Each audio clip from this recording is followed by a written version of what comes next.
अस्सलाम वालेकुम दोस्तों, कैसे हैं सब लोग। उम्मीद करता हूँ जी सब खैर खैरियत से होंगे। मेरा नाम है शहबाज और आप देख रहे हैं हमारा चैनल नेचर नेस्टेवरी। अच्छा जी, आज जो है बड़ी ही इंपॉर्टेंट वीडियो जो है वो बनाई जा रही है आप लोगों के लिए। वो इसलिए क्योंकि काफ़ी दोस्त और काफ़ी ऐसे मतलब न्यू फैंसेस जो मुझे कॉल्स वगैरह कर रहे होते हैं, जिनसे मेरी बात हो रही होती है, तो वो ब्लूटूथ को लेके बहुत ज़्यादा ना मतलब टेंशन में है। उनको ब्लूटूथ की पेयरिंग और ब्लूटूथ की वर्किंग जो है वो समझ नहीं आ पा रही होती। तो इंशाल्लाह आज का जो हमारा टॉपिक है वो इंशाल्लाह ब्लूटूथ के ऊपर होगा। पार्लू मतलब पार्लू से ब्लूटूथ की वर्किंग किस तरह से की जाती है और ब्लूटूथ असल में है क्या चीज़ और इसमें क्या क्या वर्किंग की जा सकती है। तो आज इंशाल्लाह हम सारा ही जो हमारा टॉपिक होगा वो इंशाल्लाह ब्लूटूथ की वर्किंग के ऊपर होगा। तो इंशाल्लाह आज इसके ऊपर हम जो है ना डिटेल से एक बात करेंगे, ताकि आप लोगों को जो है वो स्पेशली जो न्यू फेंसर्स हैं उनको जो है वो ब्लूटूथ की वर्किंग को जो है ना समझने में जो है वो आसानी आ सके।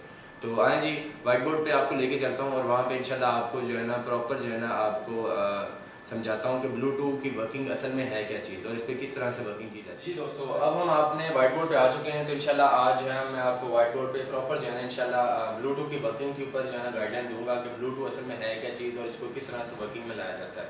तो सबसे पहले ब्लूटूथ की वर्किंग को समझने के लिए हमें पता होना चाहिए कि ब्लूटूथ असल में जेनेटिकली है क्या। असल में आपको पता ही होगा कि पार्लू जो हमारा बर्ड है, नॉर्मली सबको पार्लू के बारे में तो सब लोग जानते हैं कि पार्लू जो हमारा बर्ड है वो B1 और B2 उसमें जो है ना जीन कैरी हो रहे होते हैं।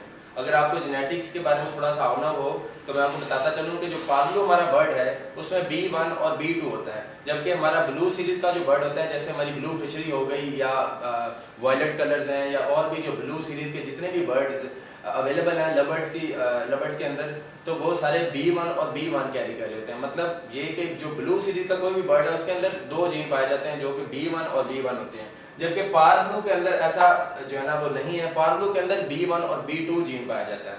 इसी वजह से जो है ना इसमें से जब भी हम पार्लू टू पार्लू की पेयरिंग करते हैं तो उसमें से जितने भी चिक्स आते हैं वो अपना पॉसिबल ब्लूटूथ होते हैं। उसमें से दो तरह के बर्ड्स आते हैं, एक तो पार्लू आते हैं और दूसरा ये ब्लू फिशरीज आती हैं। तो जो ब्लू फिशरीज आती हैं वो पॉसिबल ब्लूटूथ होती हैं। उसकी वजह ये आपको मैं अभी जेनेटिक्स के वाले से अब थोड़ा सा आपको मैं लिख के और जो है ना ड्रॉ करके बताता हूँ कि कैसे वर्किंग की जाती है। तो हम एज्यूम कर लेते हैं जी, पार्लू जो हमारा बर्ड है वो है जी B1 और B2। हम इसके जो है वो दो कॉलम बना देंगे।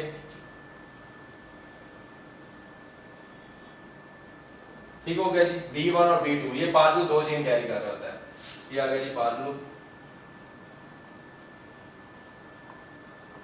ठीक हो गया। अब इसी तरह अब हमने अगर इसकी वर्किंग करनी है, अगर हमने ब्लूटूथ बनाना है तो हमें सबसे पहले ब्लूटूथ बनाने के लिए दोनों तरफ जो है वो पार्लू हमें पेयरिंग के अंदर जो है वो दोनों साइड के ऊपर हमारे पास पार्लू अवेलेबल होना चाहिए। मतलब ये कि मेल भी पार्लू होना चाहिए और फीमेल भी पार्लू भी होनी चाहिए। अब हम उसको जो है वो कॉलम्स के अंदर लेके जाते हैं और फिर हम इंशाल्लाह इस पे थोड़ी सी डिटेल में और आपको बताने की कोशिश करता हूँ। अब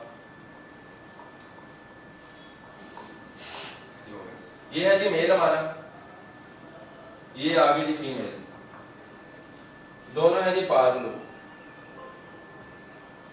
एक चीज आपको मैं और बताता चलूं, ब्लूटूथ की वर्किंग करने के लिए सिर्फ ये जरूरी है कि दोनों साइड पे पार्लू सीरीज के बर्ड होने चाहिए। वो पार्लू मतलब किसी भी सीरीज में हो सकता है, पार्लू अपलाइन भी हो सकता है, पार्लू डाइल्यूट भी हो सकता है, पार्लू पेल फेलो भी हो सकता है और इसी तरह और भी डिफरेंट जितने भी मोटेशंस हैं, अगर पार्लू के अंदर वो हैं तो सबसे पहली बात ये कि आपने ब्लूटूथ की वर्किंग के लिए दोनों तरफ आपके पास जो है वो पार्लू होना बहुत जरूरी है। इसके अलावा ब्लूटूथ आप कभी भी प्रोड्यूस नहीं कर सकते। तो मैं आपको बताता चलूं, मेल भी हमने पार्लू ले लिया और फीमेल भी हमने पार्लू ले लिए। इसके अंदर दो जीन है B1 और B2। इसी तरह फीमेल भी हमारी पार्लू है तो उसके अंदर भी B1 और B2 है। ठीक हो गया। अब हमने इसको जो है वो पेयर अप करना है। इसको हमने पेयर अप किया, फीमेल भी पार्लू की और मेल भी पार्लू का। अब क्या होगा जी, अब जब ये क्रॉस होंगे तो पार्लू मेल जो है वो उसके अंदर से एक जीन आएगा, क्योंकि एट ए टाइम एक ही जीन ट्रांसफर होता है अपना दूसरे पार्टनर के अंदर। ठीक हो गया। तो जब एक जीन ट्रांसफर होगा यहाँ से B1 और B1 जब मिलेगा तो आपको पता है कि B1 और B1 जब मिलता है तो ब्लू फिशरी हमारे पास आती है। पहला चिक हमारे पास आ गया जी ब्लू फिशरी। ठीक हो गया। इसी तरह यहां से जब दोबारा B1 इसका B1 उसके B2 से मिलेगा, तो ये बन जाएगा B1 और B2 पार्लो होता है, इसी वजह से हमारा दूसरा चिक जो है वो पार्लो आएगा।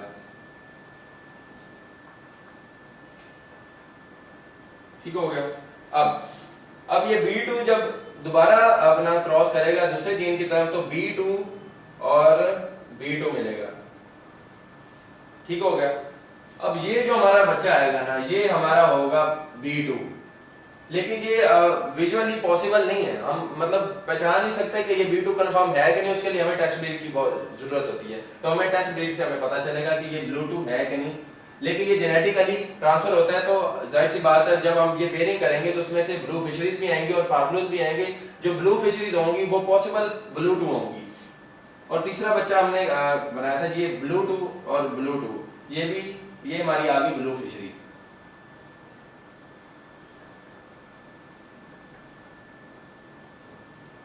ठीक हो गया। अब ये पहला बच्चा B1 और B1 ये भी ब्लू फिशर आया था। अब ये दूसरा बच्चा जो है ये पार्लो आया था B1 और B2, जबकि B2 और B2 मिलके भी ब्लू फिशरी ही आएगी, लेकिन वो जो ब्लू फिशरी होगी वो ब्लू2 होगी। इसी तरह अब ये ब्लू2 जब B1 से क्रॉस होगा तो B1 और B2 आपको पता ही है पार्लो बनता है, तो ये हमारे पास चौथा बच्चा पार्लो आएगा। ठीक हो गया। अब इसमें से अगर देखा जाए तो दो बच्चे पार्लो के आ रहे हैं और दो बच्चे जो है हमारे ब्लू फिशर आ रहे हैं, और जो ब्लू फिशर है ना ये हमारे पॉसिबल ब्लू2 हैं, जिनको हम आगे नेक्स्ट सीजन में हम टेस्ट ब्रीड करके जो है वो हमें पता चलेगा। जब भी अब ये जो बच्चे हैं ना ब्लू फिशर, इनको अब फर्दर हमने जो है वो ब्लू फिशरीज के साथ पेयर अप करना है, तभी हमें जो है पता चलेगा कि ये जो हमारे पॉसिबल ब्लू2 थे ये ब्लू2 हैं या ब्लू2 नहीं है। जब भी अब आप ये वाली पेयरिंग करें तो उसमें से जो ब्लू फिशरी जो आपके बच्चे आएंगे ना, इनको आपने कभी भी सेल नहीं करना है, इनको आपने होल्ड करना है, इनको आपने रखना है, अगले सीजन में इनको ब्रीड करवाना है, और इंशाल्लाह इसमें से एक या दो भी आ सकते हैं ब्लू2, या मिनिमम जो है एक आधा बच्चा जरूर ब्लू2 का होता है। तो आपने इनको कभी भी सेल नहीं करना। पार्लो बेशक आप सेल कर दें तो कोई इशू नहीं, आप ब्लू फिशरी को है ना होल्ड करें अपने पास, और नेक्स्ट सीजन में जो है वो आप इनको ब्रीड करवाएं, इंशाल्लाह आपके पास भी जो है ना आपके घर के ब्लू2 इंशाल्लाह तैयार होना शुरू हो जाएंगे। अब इनको हमें टेस्ट ब्रीड कैसे करनी है, अब हमने जो ये ब्लू फिशर जो है ना इनको हमने लेना है नेक्स्ट सीजन में, जब आप इनको मैच्योर करेंगे या जब ये ब्रीडर हो जाएंगे 8 से 9 माह या 10 माह के जब ये हो जाएंगे, तो जब आप इनको जब टेस्ट ब्रीड करनी है तो वो आपने इनको फर्दर जो है ना नेक्स्ट ब्लू फिशरी या ब्लू सीरीज के किसी भी बर्ड के साथ आपने पेयर अप करना है। ठीक हो गया। अब फर्ज करें कि ये हमारे पास ब्लू फिशरी था, ये हमने पेयर अप किया जी किसी और ब्लू के साथ। ठीक हो गया। तो अगर ये वाला हमारा जो ब्लू फिशर है ये ब्लू2 कैरी कर रहा होगा, तो इसमें से ऑफ स्प्रिंग में हमारे पास जो है वो सारे ही टोटल पार्लो आएंगे, कोई बच्चा भी ब्लू सीरीज का कोई भी नहीं आ सकेगा। सारे बच्चे हमारे पास ऑफ स्प्रिंग में जो है वो पार्लोज आएंगे।